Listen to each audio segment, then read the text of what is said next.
Doctores de Reddit, ¿cuáles son las señales que delatan que alguien está fingiendo? Doctores de Reddit, siempre que los síntomas no se presenten y el paciente no sepa que está siendo observado. Recientemente, alguien fingió un derrame cerebral y la encontré caminando por la habitación de forma independiente después de fingir que estaba flácida de su lado izquierdo, dejándonos cuidarla por completo y limpiarle el trasero. Fue salvaje, todos ustedes. Sí, si hay alguna señal que lo delate, que demuestren que no tienen los síntomas, es bastante buena. Historia 2. Mi asistente de UCI tiene una gran historia sobre el cuidado de un paciente con accidente cerebrovascular durante su beca. La paciente con accidente cerebrovascular era una viajera frecuente y, a pesar de que todos sabían que estaba fingiendo su parálisis, aún así recibió atención. Hasta que un día, cuando estaba realmente fatigado, una enfermera le dijo que el paciente estaba siendo grosero y rechazaba la terapia. Entonces entró en la habitación del paciente y dijo: «Señorita Blanc, esto es absurdo. Sé que está fingiendo su parálisis. Todo el mundo sabe que está fingiendo. Todos estamos hartos de esto», y se fue. El paciente salió de AMA. Edite para aclarar, AMA va en contra del consejo médico. Y para dirigirse a las personas que preguntan si su partida se considera contraria al consejo médico si no estuviera paralizada, la respuesta es sí. Fue ingresada en el hospital bajo el cuidado de médicos y salió sin haber sido dada de alta adecuadamente, lo que estrictamente es AMA. Además, esta no es mi historia. Mi médico tratante, el Dr. Hu, que me está entrenando, me habló de este paciente que trató hace como 20 años, así que no conozco más detalles. Tercera historia: si alguien está inconsciente, cierre el puño y frote los nudillos contra su esternón o hueso del pecho. Ejerza un poco de presión detrás y frote rápidamente hacia arriba y hacia abajo, hacia la barbilla y hacia el ombligo. Se llama frote esternal y es increíblemente doloroso, pero no daña a la persona. Es muy difícil ignorar por completo y continuar con el truco de fingir estar inconsciente. Lo único más seguro es pedirle a tu pareja que te pase la aguja del ojo para tomar un poco de líquido ocular mientras se desmaya, ya que si se desmayara, no sentirá el dolor de la aguja en su ojo. Historia 4. Una enfermera pensó que estaba fingiendo que no podía tragar cuando me levanté de una cirugía de mandíbula. Cuando salí de la cirugía y entré en pánico y les dije que no podía tragar mi propia saliva, la enfermera simplemente me dijo: «Sí, puedes. Esta cirugía no tendría nada que ver con tu capacidad para tragar». Yo también apenas podía hablar y comencé a llorar y a rogarle que me creyera. Terminé teniendo daño en los nervios craneales que paralizó la mitad de mi lengua, tráquea, esófago y cuerdas vocales. Tardó 8 meses en sanar. Bebí agua espesa, que es tan asquerosa como parece, durante 8 meses. Que un profesional de la salud no le crea durante un trauma deja una cicatriz absoluta. Editar, aclaré que la enfermera era la única que no me creía. Mi cirujano absolutamente lo hizo. Fue aterrador, sin embargo, porque en realidad parecía asustado cuando entró para examinarme como nunca antes había visto esto. Segunda edición, respondiendo algunas preguntas. Primero, el cirujano sí me creyó y la conclusión a la que llegaron sobre la causa fue que mis nervios debieron haberse apagado de forma protectora debido a la presión del laringoscopio durante la intubación. Segundo, vimos a un abogado, pero dijo que es muy difícil emprender acciones legales en casos de negligencia porque es difícil de probar. Pero de todos modos, si me recuperé, lo cual hice, no hay ningún caso. 3. Sí, me doy cuenta de que esto no responde a la pregunta de OP. Solo digo que tal vez los profesionales de la salud deberían tener cuidado al intentar discernir si alguien está fingiendo. Si no es así, puede ser extremadamente traumático. Cuarto, la cirugía fue por un ameloblastoma, un tumor óseo benigno en mi mandíbula inferior. Me quitaron 4 dientes y una parte de mi mandíbula. Quinto, el agua espesa es agua con un agente espesante, generalmente goma xantana. Cuando los músculos de la garganta están dañados, los líquidos ligeros son en realidad los más difíciles de tragar, creo que principalmente debido al tiempo de reacción de los músculos. Mi opción era agua de limón con espesor de néctar espeso y fácil. Absolutamente de acuerdo con Ope aquí. Que un profesional médico no te crea es horrible y traumatizante. Dicho esto, cualquier profesional médico que se niegue a creerle después de la cirugía debería hacerse un chequeo, es decir, un examen por parte de una junta o algo así. No sé, parece un comportamiento realmente arriesgado no creerle a un paciente inmediatamente después de una cirugía mayor. Las cosas van mal todo el tiempo. Historia 5, no soy médico sino paramédico.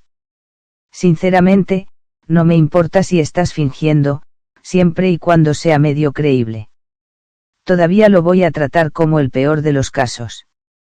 Fingir una convulsión obtendrá un conjunto completo de signos vitales, un nivel de azúcar en la sangre y una inyección de benzo.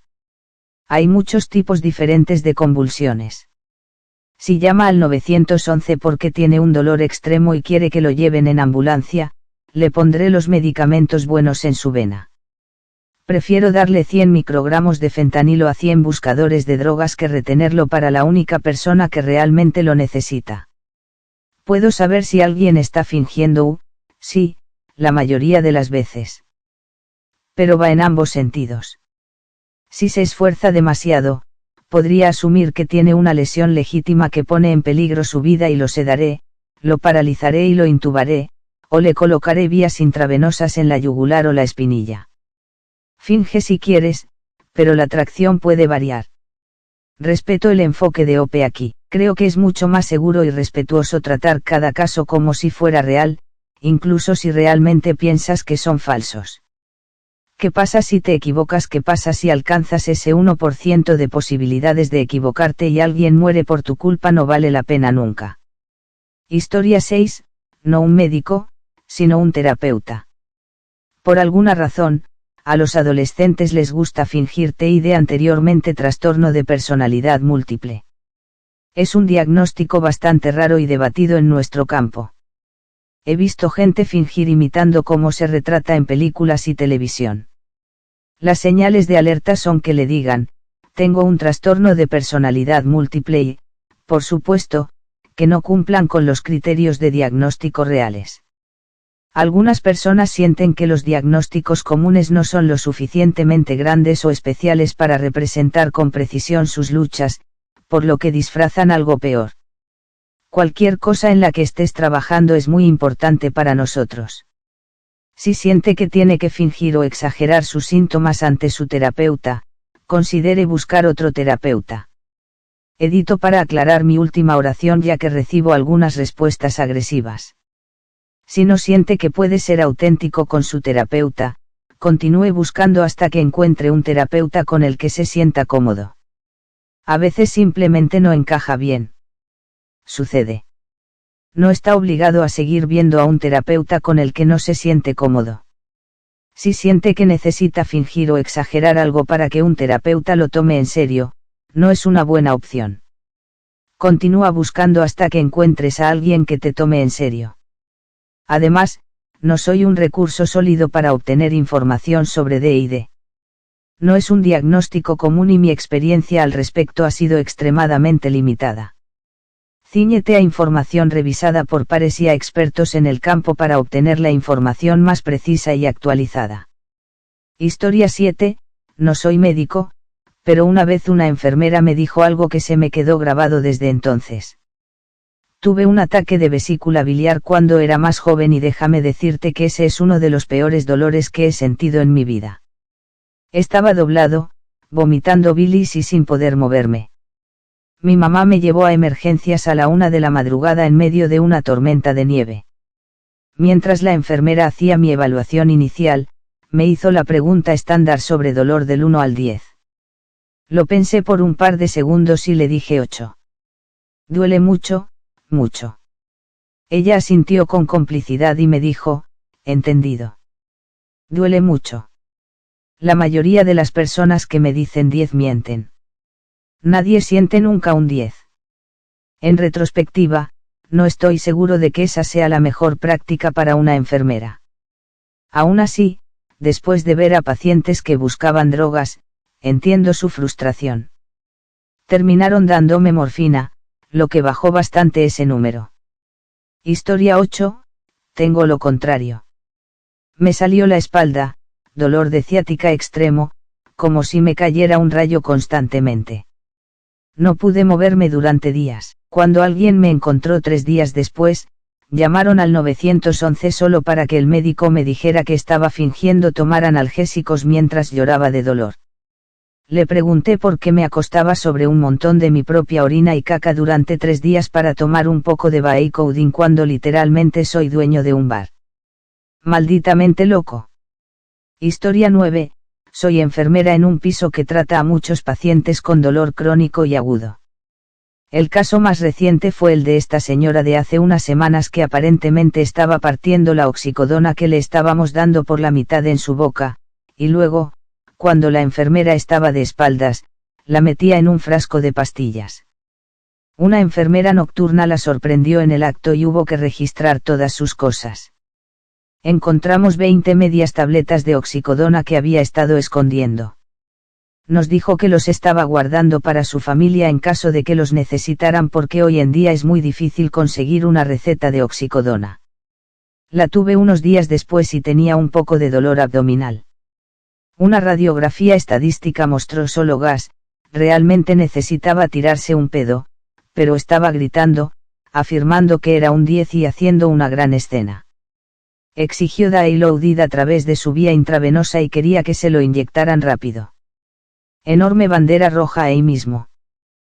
Quería la euforia, no el alivio. El médico dijo directamente que no le daría Dilaudid porque ya estaba tomando muchos opiáceos. Luego exigió lorazepam, todavía por vía intravenosa, por supuesto. El médico dijo, está bien, lo que sea, solo uno a la vez y solo una dosis baja. Primero estaba lavando su vía intravenosa con solución salina normal para asegurarme de que estuviera permeable, y ella se inclina hacia atrás y dice, oh, eso ya está mucho mejor. Ni siquiera le había dado la droga todavía. Sacudiendo mi maldita cabeza. Historia 10, no soy médico, pero los médicos suelen pensar que mi familia está fingiendo. Por una razón desconocida, cuando hay algún problema con nuestros órganos, nuestro recuento de glóbulos blancos no aumenta.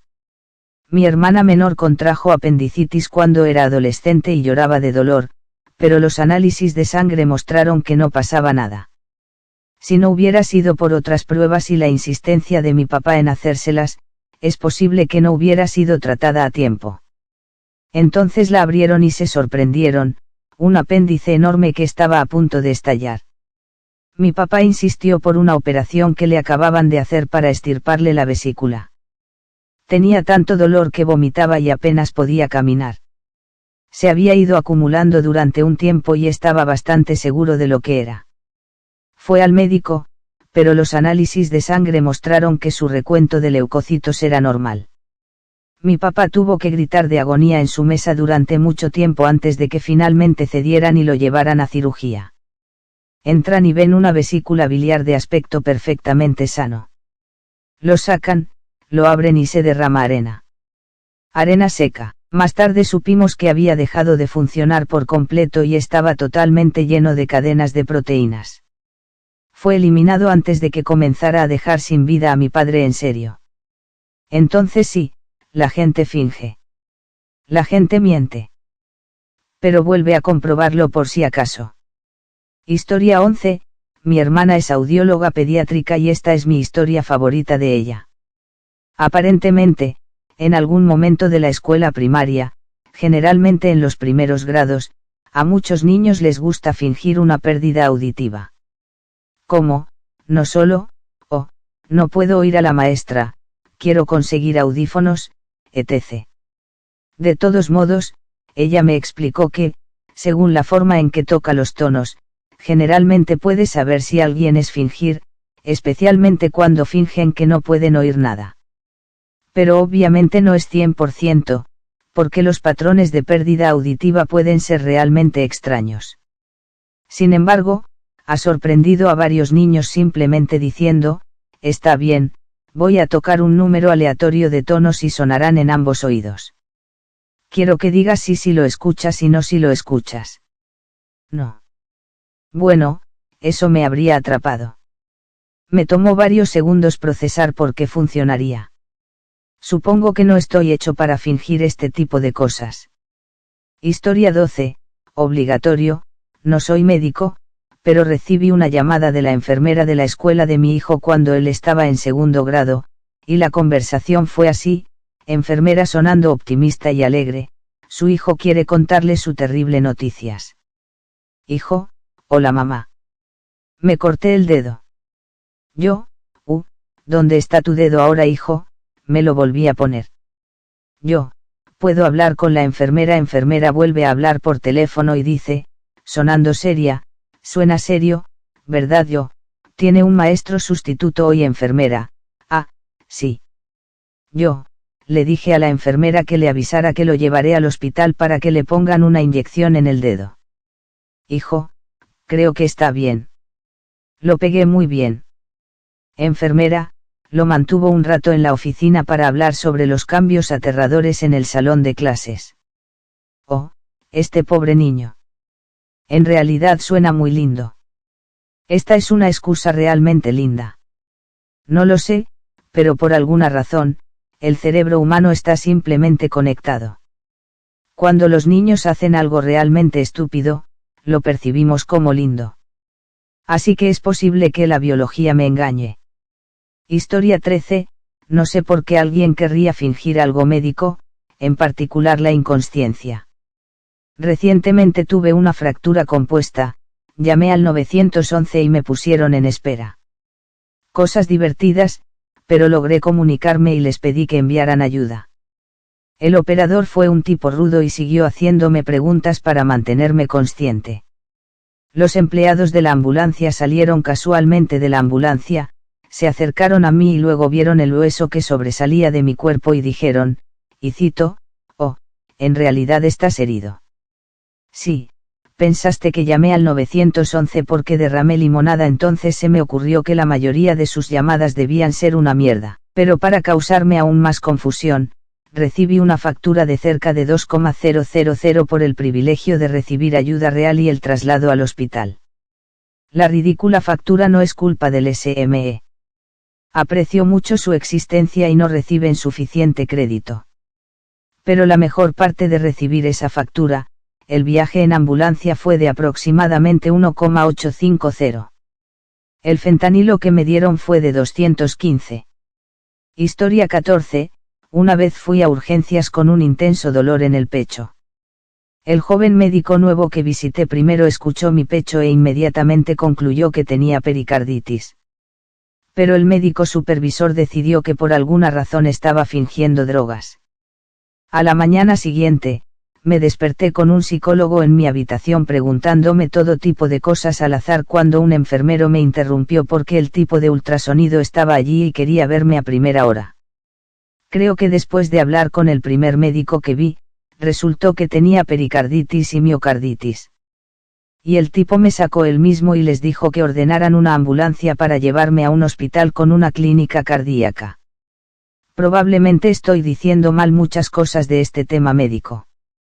Durante la mayor parte, simplemente lo sondeé. Pero para algunas cosas, ni siquiera sé por dónde empezar, así que lo busco. Estos dos, miocarditis, pericarditis. Me parece bien, así que no lo busqué. Si me equivoco me lo dirás en los comentarios, seguro. Historia 15, enfermera. Honestamente, mi esposa solo necesita presentarse en caso de emergencia y, por alguna razón, siempre asumen que está fingiendo. Una enfermera intentó darle el alta cuando tenía un embarazo ectópico, diciendo que era una gripe estomacal. 4 horas después, fue operada de emergencia. Tiene hipertiroidismo, pero casi todos los médicos varones no creen que sea una enfermedad real, por lo que siguen intentando quitarle los medicamentos o reducirlos. Aparentemente, este es un problema común. Recientemente se cayó por las escaleras y se dobló la pierna. Fueron necesarias 4 visitas de emergencia antes de que le hicieran una radiografía de la pierna, a pesar de la hinchazón y los hematomas. La enviaron a casa desde el hospital cuando nos reunimos por primera vez y sufrió una intoxicación sanguínea, se desplomó en el tubo de camino a casa y fue directamente a una ambulancia para permanecer otros 3 días en el hospital. Es una pesadilla de ver, ya que es casi seguro que a estas alturas no la tomarán en serio. OP, quiero decir que lamento mucho la situación. El maltrato repetido por parte del personal médico que realmente debe ayudarlo con estas cosas y nadie más puede hacerlo es algo terrible. Solo espero que algún día haya un médico que realmente comprenda los problemas de su esposa.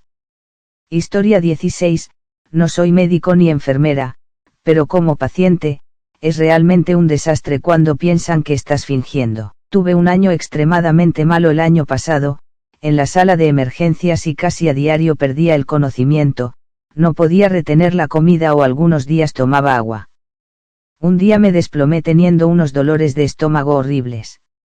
El médico de urgencias que hacía su trabajo me evaluó muy rápidamente y les pidió que me administraran Dialodid, pensando que probablemente me iban a operar de urgencia para extirpar la vesícula biliar. En aquel momento esto era comprensible. Sin embargo, este medicamento en particular me hizo quedar completamente inconsciente. Luego no pudieron hacer mi admisión ni hacerme preguntas adicionales. El siguiente médico supuso que estaba tomando drogas porque no debería haber tenido esa reacción.